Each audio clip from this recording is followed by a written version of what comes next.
Hello and welcome back to another Rush Duel Links deck profile. Today we're taking a look at the strongest deck in the meta right now, that being the Machines. Now, Machines is a deck that's been around for quite a long time. They did get a structure deck a little while back and they were putting out okay results at the time, but then did sort of fall off. But they have gotten a new bit of life breathed into them thanks to the introduction of Steel Mechlord Mirror Innovator. And this card is absolutely bonkers. So for anyone that doesn't play the Rush physical game or the modern game, Steel Mechlord Mirror Innovator is a pretty big deal. It still sees a ton of play to this day and acts as the primary boss monster for pretty much any kind of machine deck in Rush Duel. So this card is really strong. 2400 attack is... it's not great, right? We'd rather have 25, but 24 is the next best thing, right? 1800 defense is a respectable defense stat, but the main reason this card sees a ton of play is because of its effect. So requirement none, we can choose up to 3 monsters in our graveyard with the same type as this card. That's almost always going to be machine, but there are some shenanigans you can do that almost never comes up. So for the most part, read this as just machines. This card gains attack equal to the total levels of those monsters times 100 until the end of this turn. Then shuffle those monsters into the deck. If you shuffled exactly one monster into the deck by this effect, this card inflicts piercing damage. So that is very good. First off, we can get this guy's attack to be absolutely huge. If we shuffle back, let's say, 3 level 7 monsters, we gain 2100 attack, putting us up to 4500, which is enough to clear anything in the game. Even in the modern game, there's only a handful of cards this won't be able to attack over, such as Blue Eyes Ultimate Dragon or 5-Headed Dragon, which are these ridiculous fusion boss monsters. So very good. On top of the fact it gains piercing, which is arguably even more important. We only gain the piercing if we shuffle one monster back. If we shuffle back, let's say, a level 7, we can still hit 3100, gain that piercing, and then attack over a low defense monster and get just a ton of damage in. And this is quite a difficult attack to prevent. So if your opponent was attacking you with something like a Dragius, and then they go for that direct attack, you could use something like the Guard to protect yourself. Or if you've got one monster left on the field and you know your opponent's going to go for that extra direct attack, you can use something like Recital to protect your monster. Steel Mechlord Mirror Innovator basically doesn't care about any of these types of cards and will just be able to pierce over just about anything, which makes it a bit of a menace. So let's talk a little bit about the skill, and this is Ultimate Bond. This is not a new skill, but it does have some quite good uses within this deck. So first off, we're limited to only having 1400 or more attack be spellcasters or machine monsters in this deck, but that's not really a particularly harsh restriction, so it's actually quite good. Can be activated by revealing a machine type monster to a 2500 attack or above in your hand to your opponent on the second turn onwards. Now, the second turn onwards bit does come up because if we do brick, we can't unbrick ourselves quite as quickly as we'd like to, which is a bit disappointing. And Mirror Innovator itself only has 2400 attack, so we cannot reveal it specifically in order to trigger this effect, which was also a little bit of a downside. But the effect is that we can return one card from our hand or our field to the deck to add one Ultimate Flag Beast Aim Eagle from our deck to our hand. So Aim Eagle is a really cool card in here, mostly just because it's a low level monster. So basically we can fill our hand with boss monsters, then get rid of one of those boss monsters and replace it with a normal summonable monster in Aim Eagle, which unbricks us. And this is actually the best use of this skill. Now, Aim Eagle itself is pretty good still. So if your opponent has a face-up level 7 or higher monster on the field, we can send 2 face-up light attribute monsters. Again, doesn't have to be machine, they do just have to be light monsters, so this does work with Essel, which we will talk about in a little bit. Then we can special summon one machine type monster from our hand to our field, it gains 1000 attack. So again, the machine that we summon doesn't have any restrictions, it can be a light, it can be a dark, it can have less than 2500 attack, which means we can use this to get out Steel Mechlord Mirror Innovator, and then obviously gain 1000 attack, put up to 34, then we could send back a level 7 back into our deck for its effect, go up to 41 with piercing, which is ridiculous. 4100 attack with piercing is actually kind of broken. So there are, as you can see already, some little combos forming in the deck, and Mirror Innovator really does do all of the heavy lifting for this deck. The rest of the deck is basically just a shell to kind of support Mirror Innovator. That is this deck. This deck is Mirror Innovator the deck, and everything else is here just to make Mirror Innovator shine. So one of those cards is another boss monster, Ultimate Flag Mech Gold Rush. So we can send one machine effect monster from our hand to the graveyard to add one machine normal monster from your graveyard to your hand. Then if your opponent has 3 attack position monsters on the field, you can special summon one normal monster from your hand face up to your field. So the best target to use both of these effects on is going to typically be your Tough Striker, which is another one of our boss monsters. So using this effect, we can just send a machine effect monster from our hand, grab back Tough Striker. If our opponent does have 3 attack position monsters, we can immediately cheat it out and have 2 2500 attack monsters, which is really strong. And that is the reason in this deck we've decided to go with the 1 Gold Rush and the 2 Tough Striker, because we want Tough Striker to get into the graveyard more often. I have seen some people run additional copies of Gold Rush, and the reason for that is they want to use the effect to get back some of the 1500 vanilla Avant Wolf cards back from the graveyard easier by getting rid of some of these maybe higher level bricks. But I personally prefer to go for the extra special summon of Tough Striker, which actually does come up more often than you might think. And then the last boss monster on the list is Barrel Dragon, which is just a really good card in general, but this deck gets to make extra use of it because we can reveal it for our skill, and we can summon it using Ultimate Flag Beast Aim Eagle. The only problem we run into with Barrel Dragon is we cannot summon it off of Surge Bicorn's effect. So we'll talk about Surge Bicorn real quick now. We can shuffle 3 machine monsters from our graveyard into the deck. This turn, this face-up card can be treated as 2 tributes, with the tribute summon of a light attribute machine type monster in attack position. But that's where this kind of falls apart, because this is unfortunately a dark attribute machine type monster, so we cannot summon it off of Ultimate Flag Beast Surge Bicorn, which is a little bit disappointing. But other than that, Barrel Dragon is still really good. Just a 50-50 chance to pop something on the field is really strong. That can be face up, face down. It can even be a maximum monster, which makes this effect really, really strong. We actually did manage to win a tournament with this deck entirely off of a Barrel Dragon flip, which if we hadn't won that flip, we would have lost that game and potentially gone on to lose the match. So Barrel Dragon still absolutely fantastic.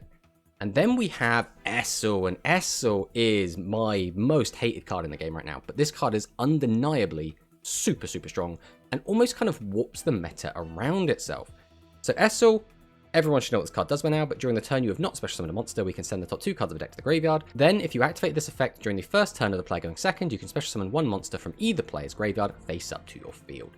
Now Essel is especially good in decks that want you to mill, and we want to be filling our graveyard with cards because we do have cards like Surge Bicorn, which requires us to shuffle 3 machines back, and we want plenty of machines in the graveyard to use Innovator, and ideally we would also like to get a Tough Striker into the graveyard ready to set up Gold Rush, so we have a lot of reasons to want cards in the graveyard anyway. But the time when Essel really shines is when we can get a chunk of damage through our opponent's set 3 opening. And the best cards to do that are going to be Dragius. The second best card to do that is going to be Mirror Innovator, because then all we need to do is get 1 machine into the graveyard. Then we have a piercing boss monster that can get damage in through set 3 pass. And the third best one is Barrel Dragon, because if we do win the 50-50, we can pop one of our opponent's face down monsters and then get a direct attack in, or at the very least force a back row out of our opponent. So Essel is just super good in the meta in general right now, as long as you're playing either Dragius or machines. And it is especially good in this because we have basically 4 really good targets to hit off it, and then special summon them out and basically tilt the game so much in our favor it can be impossible for our opponents to make a comeback. The next card we're going to talk about is Ultimate Flag Beast Boltricorn. So Boltricorn is a really cool card. This card is seeing a ton of play in a lot of different decks, and it's just at home in here because it's a machine. But if we have no other monsters on our field, we can send top card to the graveyard. 1 face down spell trap on your opponent's field cannot be activated until the end of their next turn. So this is really cool. Basically, it turns off a back row, and more importantly, it turns it off even during your opponent's turn. So if they've set like their legend spell or something, we can stop them from activating it next turn, which is very powerful. So just a fantastic staple that should be in basically any deck that you can fit it in. Next up, we're going to talk about Craft the Drone, because Craft the Drone is really good, right? We can send a machine monster from our hand to the graveyard to draw 1 card. That is in general a really strong effect, especially in a deck where we're playing so many high level monsters. We're playing 1, 2, 3, 4, 5, 6, 7 high levels, which is usually a bit of a death sentence. But we're able to get away with this because of our Ultimate Bond skill being able to fix our hand, and because Craft the Drone can discard draw. On top of the fact we can combo Craft the Drone and Essel together to almost guarantee that we see a Steel Mechlord Mirror Innovator or a Barrel Dragon off of the Essel, which we just already had in our hand. We just send it to the graveyard, we bring that back, and then it doesn't matter what we mill. Ideally, we just mill some sort of machine so that we can turn Mirror Innovator online. The one problem Craft the Drone has is it is an Earth monster, which means we cannot send it to the graveyard for Ultimate Flag Beast Aim Eagle's effect, which is a little bit disappointing. This does come up sometimes and can be a little bit bricky, and when it does, it's very disappointing. But other than that, it's still a fantastic card. 0 defense, again, is kind of a liability in a meta where we do have Mirror Innovator to pierce over, so we don't really want low defense monsters, but Craft the Drone, I think, is too integral to the deck to not play, and it is a very welcome inclusion. Then the final monster in the deck is Avant Wolf, which is just a vanilla 1500 attack monster. Sometimes a little bit of aggression is quite good, as well as the fact that if we're in a pinch, we can summon it off of Aim Eagle and make it into a 2500 attacker, and we can put it back in our hand using Gold Rush's effect. So there is kind of extra purposes to have it other than just having a 1500 beta. For our Legends spell, we've gone with Monster Reincarnation, and the primary reason for that is we just want to be seeing Mirror Innovator as much as physically possible. This card is the entire deck, right? If we don't see Innovator, if we don't have access to this card as much as possible, the deck is so much weaker. So just being able to have access to this card more often is really, really strong. And obviously we can boost it with Aim Eagle, so it just works even better. There's also other cards we can get off this, such as just a nice low level. We can get back a Surge Bicon if our hand is quite bricked up with high levels. We can get back Barrel Dragon if we feel that we desperately need the pop. There's just a lot of different instances where Monster Reincarnation is really, really helpful. And I couldn't really see myself playing any other Legend spell, because Shield and Sword can be a bit of a liability at the moment when we do have cards like Negate Attack running around. And Tribute to the Doomed feels like it's not necessary when we can boost our attack up to like 4,500, so those pesky maximums don't really get in our way all that much. Next up, we're on 3 Barrage of Steel, because again, popping your opponent's back row is very, very strong in the current meta, especially with 2 very important trap cards, which do kind of warp the meta around themselves. Buffered Slime and Negate Attack are both very, very strong, and games can just be won or lost based on if you get to activate yours versus if your opponent gets to activate theirs. If you're able to resolve more trap cards than your opponent, typically that puts the game heavily into your favor, which is unbelievably good. And then for obvious reasons, we're playing both of those trap cards because these are meta warping cards. Everyone should be on Negate Attack and everyone should be on Buffered Slime. The only exception is there are some aggro builds that are playing widespread, because if you do get rid of one of your opponent's monsters, you can get in for a ton of damage, but I think that is high risk, high reward, and I think most of the time we're just going to be seeing Negate Attack. And then finally, we are on 1 copy of Combustion Crisis. This is in here as a meta call. Basically, this deck has pretty good matchups into most decks right now. And the mirror match is a bit of a coin toss, and Combustion Crisis is really good into the mirror because this deck likes to summon out multiple high-level level 7s, and being able to punish that is really strong. And also it's very good into Dragius and aggro builds, which are also very popular and has quite a good matchup into this deck as well. So by playing this Combustion Crisis, we're able to out a lot of the problems that our deck can run into. So this is the deck, and overall, it is really, really strong. Being able to shuffle cards back into our deck might not seem super important, but it lets us keep reusing these cards again and again and again. Using Mirror Innovator to shuffle other copies of Mirror Innovator, or using Ultimate Flag Beast Surge Bicon to shuffle our boss monsters back into our deck can be really, really powerful. Being able to almost guarantee that you get Mirror Innovator pretty much every turn in the game is so, so powerful and extremely valuable. This is one of the best kind of resource engines in the game right now. And that, coupled with the fact that we have easy access to piercing and that we can boost to be some of the highest attack monsters in the game, is just the icing on the cake.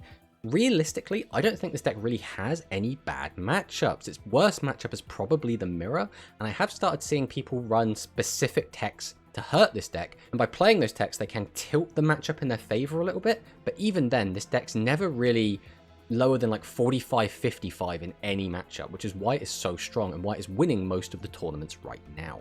I think realistically, if you're looking for a deck to play, it's going to have some longevity, these cards are probably worth picking up. Like I was saying at the start of the video, as long as machines are playable, which they should always be playable in some form or another, Steel Metalord Mirror Innovator will always be there alongside them, and that includes when we get these Cyber Dragon cards in the future. So, let's find some replays so I can show you what I've been talking about.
ラッ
シュデュエル。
ラッシュデュエル。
くよラッシュデュエル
いくよラッシュデュエル